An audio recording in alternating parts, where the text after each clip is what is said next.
BJP দলের কাঁথি কেন্দ্রের প্রার্থী হিসেবে সৌমেন্দুবাবুর নাম ঘোষণা করলো, এইটা নিয়ে কি বলবেন? যোগ্য প্রার্থী হয়েছে। হ্যাঁ, বহুদিন ধরে রাজনীতির সঙ্গে যুক্ত আছে।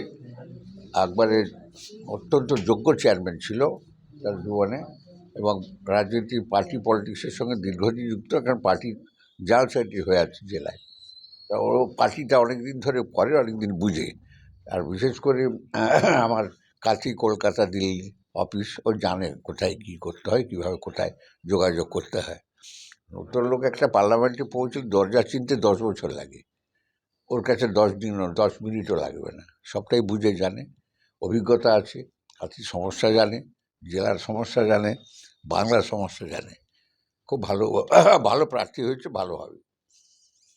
হাতের তালুর মতো চেনেন মানুষজনকে এলাকার। আপনি সাংসদ দীর্ঘদিনের বর্ষিয়ান নেতৃত্ব। হ্যাঁ, তৃণমূলের আমি কি গাড়ি ধুইব নাকি? হ্যাঁ, আমি তো অনেক বেশি কাজ করব। আমি যেতে হবে, আমাকে সব জায়গায় যাবো এবং বলবো যোগ্য প্রার্থী। এবং এত বেশি অত্যাচার করেছে ওর উপরে, ওই রকম পশ্চিমবাংলার বহু ছেলের ভবিষ্যৎ নষ্ট করার জন্য আমাদের বাংলার মুখ্যমন্ত্রী করেছেন চেষ্টা। তার যে চলার স্টাইল, বিশেষ করে নাম বলতে চাই না, খুব কষ্ট পাবে সব, বয়স অনেক ছোটো, সেসব লোক ক্ষমতা পেয়ে গেছে বলে যা করেছে। ভিখারি ব্রাহ্মণ, 5 পোয়া চাল, 5 শিকা পয়সা, 5টা কষা ফল, হরিতকি, সুপরি, 1 ফালি কুমড়ার 2টো কলা, যাদের ঝুলিতে সম্ভব 5টার সময় রান্না হতো, সেই সব লোকের বাড়িতে হেলিকপ্টার কি নাই, এলাই টাকার পর টাকা, কলকাতার উপরে বাড়ির পর বাড়ি। কল্পনা করা যায় কোথায় কি আছে না আছে। ওর জন্ম জানি, আর উদয় জানি, আর অস্ত আমি চোখে দেখে যাব। গত নির্বাচনে নিজের জন্য ভোট ক্যাম্পেইন করেছেন তৃণমূল দলের হয়ে। হ্যাঁ, তৃণমূল পার্টির অফিসিয়াল লোকরা আমায় ভোট দেয়নি। শুধু সিম্বলটা ভাড়া দিয়েছিল, আবার শেষবেলা গলা ধাক্কা দিয়ে বার করার জন্য বহু চেষ্টা করেছিল, পারেনি। স্পিকারের কাছে আছে এখন, দণ্ড কবে কী হবে জানি না, আমার মৃত্যুর পরে হয়তো দণ্ড হবে, আমি জানি না। তা আমি বলি, তৃণমূলের অফিসিয়াল লোক আমাকে ভোট দেয়নি। কার টেলিফোন থেকে সকালবেলা আমি মারা গেছি, হায়দ্রাবাদ চলে গেছি, কে সে লোক?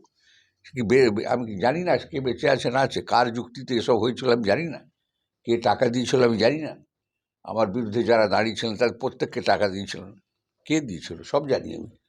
ছেলে বিজেপির প্রার্থী, এটা গর্বের ব্যাপার, আমাদের পরিবারে গর্বের ব্যাপার। ডেফিনেটলি অনেক ভালো প্রার্থী হবে, অনেক ভালো জানে। কতটা সময় দেবেন বিজেপির হয়ে? আমি এবার 100 টাইম দেবো, আমার কোনো অসুবিধা নেই। এখনো তো যোগদান হয়নি। কিসের যোগদান? বিজেপিতে কিসের যোগদান? আমি ডেকে এনে ভোট দিয়ে এসছি রাষ্ট্রপতিকে, ডেকে এনে অমিত শাহর মিটিংয়ে গেছি, আমি মোরারজি দেশাইয়ের মিটিংয়ে গেছি। আমি কি যোগদান করবে? কে যোগদান করবে কার সঙ্গে? আমি 60-62 বছর রাজনীতি করি, আমি কার সঙ্গে যোগাযোগ করবো? আছি তো মোদির সঙ্গে, অমিত শাহর সঙ্গে আছি। আবার কিসের যোগদান? কে লোকগুলা আমার হাঁটুর বয়স, আমার আঙুলের বয়স যারা, তারা আমাকে যোগদান করাবে কেউ নাকি? তো ওসব ব্যাপার নেই, ওগুলা পরিষ্কার হয়ে গেছে বহু আগে। শুভেন্দুবাবু যেদিন গেছে সেদিনই বুঝে যাওয়া উচিত ছিল যে পরিবার মোদির সঙ্গে চলে গেছে। ওতে মিথ্যা মামলা, টর্চার, মাইক লাগিয়ে হাঁটুর বয়সী লোক সব কলকাতার 2 আনা 1 আনা 2 পয়সা আর 1 পয়সার লোক নিয়ে এসে বাপান্ত মাহাতো, তারপরে একটা দারোগাকে নিয়ে এসেছিল শহরে। আমার শহরে কোনো যুবক ছেলে নাই যারা ফ্রিলি ঘুরেছে, তাদের ডেকে এনে ধমকানো হয়েছে। তৃণমূল করছো, বিজেপি করছো, দেখে নিব, তা দেখে নিব, এবার হাড় চামড়া আলাদা হয়ে যাবে।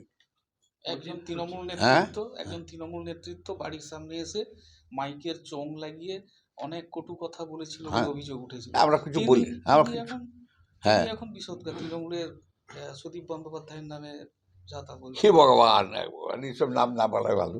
এসব কে কোথায় আছে, এদের অবস্থা সব জানি, এদের হাঁটির খবর জানি। আমি এসব কারো বিরুদ্ধে কিচ্ছু বলতে পারবো না ব্যক্তিগতভাবে, তবে আমি যারা অন্যায় করেছে তাদের বিরুদ্ধে 100 বার বলবো। কিছুই ছিল না যাদের। তৃণমূলের বিরুদ্ধে কি জানবেন? কিছু জানি নাই। আমাদের কন্ট্রিবিউশন, আমাদের পরিবারের কন্ট্রিবিউশন, আমাদের কন্ট্রিবিউশন। এখন সমস্যা বাংলার সমস্যা। দিল্লি গিয়ে আমি যা দেখে এসেছি, বাংলা ডুবে গেছে। বাংলার যুব ছাত্র, আগামী ভবিষ্যৎ যুবকরা অন্ধকারে চলে গেছে। সেই অন্ধকার থেকে বাংলাকে বাঁচাতে হবে, কাঁথিকে বাঁচাতে হবে, মেদিনীপুরকে বাঁচাতে হবে।